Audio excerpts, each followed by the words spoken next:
Alors vous le savez sûrement, si vous regardez souvent cette chaîne, les oméga 3 c'est extrêmement important pour la santé. C'est un des piliers fondamentaux pour rester en bonne santé. Malheureusement aujourd'hui on consomme trop d'oméga 6. Le ratio oméga 6 oméga 3 aujourd'hui il est catastrophique pour beaucoup de personnes. Et on va voir ici donc justement comment faire le plein d'oméga 3 pour être au top et pouvoir compenser une alimentation moderne malheureusement trop riche en oméga 6.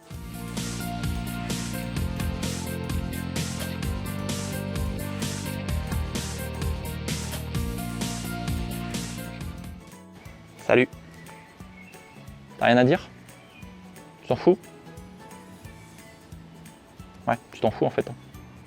Ouais. Alors déjà les oméga 3, vous allez pouvoir en trouver dans les végétaux et dans les produits animaux. Et aujourd'hui en fait on montre que la source idéale, la meilleure source d'oméga 3, ce sont les sources animales. Donc dommage pour les végétariens. Je vous mettrai des études sous la vidéo qui vous montrent en fait que la meilleure absorption, la meilleure on va dire assimilation du corps se fait sur les oméga 3 animaux. Donc je vous donnerai quand même des alternatives pour les oméga 3 végétaux, mais clairement si vous pouvez aller plutôt vers les oméga 3 animaux, ils seront d'autant mieux assimilés par votre corps que les oméga 3 végétaux. Néanmoins, une bonne idée c'est de varier ces sources d'oméga 3 et typiquement consommer des oméga 3 animaux et végétaux, c'est une très bonne chose. La première source d'oméga 3, ça va être les petits poissons gras ou les gros poissons gras, mais on va quand même privilégier les petits, je vous en parler donc juste après. Les poissons gras en fait c'est bourré d'oméga 3, c'est excellent. Alors attention pour les poissons gras, vous pouvez soit en trouver en mode on va dire industriel, donc c'est notamment les animaux qui vont être élevés comme du bétail si je puis dire, hein. Donc là ceux-là on va essayer de les oublier parce que malheureusement ils sont bourrés d'antibiotiques, ils ont une nourriture qui n'est pas du tout idéale on va dire pour eux, c'est une nourriture qui est optimisée pour les faire grossir rapidement, un peu comme une vache en fait, hein. Donc clairement là on va oublier, privilégier toujours en fait les poissons gras qui sont pêchés en haute mer. Alors on va vous dire oui mais ils sont bourrés de métaux lourds parce que les poissons en général, notamment ceux qui sont en bout de chaîne, ce sont eux en fait qui vont conserver le plus de métaux lourds et c'est vrai. Mais là en fait on va dire qu'il faut essayer de choisir en fait le moins pire et à mon avis en tout cas vaut mieux prendre des poissons pêchés en haute mer que des poissons d'élevage. C'est mon choix. Je ferai peut-être une vidéo en détail pour expliquer tous les tenants et aboutissants, pour expliquer le pour et le contre. Mais en tout cas, voilà, moi, c'est ma philosophie. Donc derrière, vous pouvez consommer donc, du saumon, du maquereau, du thon, des sardines. Les sardines, ça coûte pas très cher. Et voilà, c'est excellent avec une petite salade par exemple et on peut en manger facilement. Ça se conserve longtemps. Donc les sardines, top. Deuxième source d'oméga 3, ça va être l'huile de colza. Aujourd'hui, on consomme beaucoup trop d'huiles, malheureusement, qui sont riches en oméga 6. Alors, si je prends par exemple l'huile de tournesol, c'est une catastrophe d'un point de vue ratio oméga 6, oméga 3. Donc là, on va essayer de compenser avec des huiles qui sont riches en oméga 3. Et une excellente huile, c'est l'huile de colza. Donc là, allez-y, vous pouvez en acheter et en consommer en quantité assez intéressante. C'est vraiment bien. Attention, l'huile d'olive, contrairement à beaucoup d'idées reçues, ne contient pas d'oméga 3. C'est une huile qui est neutre d'un point de vue des acides gras essentiels. Donc par contre, une très bonne idée, c'est de mélanger par exemple votre huile d'olive, qui est excellente pour la santé, notamment qui contient plein de choses pour avoir une santé au top, mais de mélanger donc de l'huile d'olive avec l'huile de colza pour avoir du coup le meilleur des deux mondes. Autre source facile d'oméga 3, ça va être les oléagineux, notamment tout ce qui va être noix, tout ce qui va être pistache, tout ce qui va être les petits fruits à coque. C'est excellent, notamment comme Anka. Vous pouvez en emmener quand vous avez un petit peu faim dans une petite boîte par exemple, au lieu de prendre une barre de céréales industrielles. Top, les oléagineux, en consommer une bonne poignée par jour, c'est top pour la santé et ça apporte plein de bons oméga 3. Autre très bonne source, les graines de lin. Alors les graines de lin, vous en trouvez dans les magasins bio notamment ou sur internet. Et je vous conseille en fait de tout bêtement d'en semer, si je puis dire, sur vos salades. Ou je vous mettrai aussi une recette sous la vidéo d'un petit sorbet, on va dire, et un petit mélange de graines de lin avec du lait d'amande. C'est excellent. Vous mettez par-dessus des fruits rouges. C'est une super recette.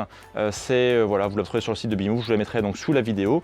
Et vous pouvez en consommer aussi en quantité assez intéressante dans vos salades, dans vos smoothies, partout. En fait, la graine de lin n'a pas un goût qui est très très prononcé, donc vous pouvez en mettre presque partout. Autre très bonne source d'oméga 3, ça va être les œufs.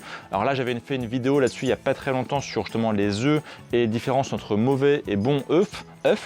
Et justement, là, si vous voulez avoir des bons oméga 3, consommez des œufs bio, indice 0 FR, et si possible, bien sûr, de poules élevées en plein air, parce que du coup, elles vont consommer de l'herbe, des aliments verts, et les aliments verts donc, sont riches en oméga 3. Donc, vous allez du coup les retrouver dans les œufs. Si ce n'est pas le cas, eh bien, privilégiez en fait les œufs bleu blanc cœur qui sont enrichis justement en oméga 3, parce que les poules, pas les œufs. Les poules sont nourries aux graines de lin. Donc là, clairement, eh bien, vous allez retrouver les oméga 3 des graines de lin dans les œufs. Et oui, tout se recoupe. Autre bonne source d'oméga 3, eh bien, c'est les légumes verts. Comme j'expliquais, les poules en fait qui sont élevées en plein air, donc mangent de l'herbe. L'herbe, c'est riche en oméga 3. Alors, je ne vais pas vous demander de manger de l'herbe, parce que c'est pas très bon. Mais par contre, voilà, tout ce qui va être végétaux verts, comme la salade, la mâche, les épinards, etc. Notamment, plus c'est vert foncé, plus c'est riche en oméga 3, donc allez-y sans problème.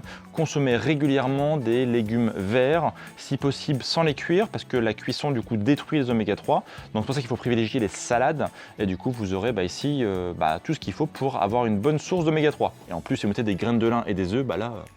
c'est le festival, quoi. Et le dernier aliment qui va être donc riche en oméga 3, eh bien ça va être la viande. Alors attention, encore une fois, c'est comme les œufs, il y a la bonne viande et la mauvaise viande.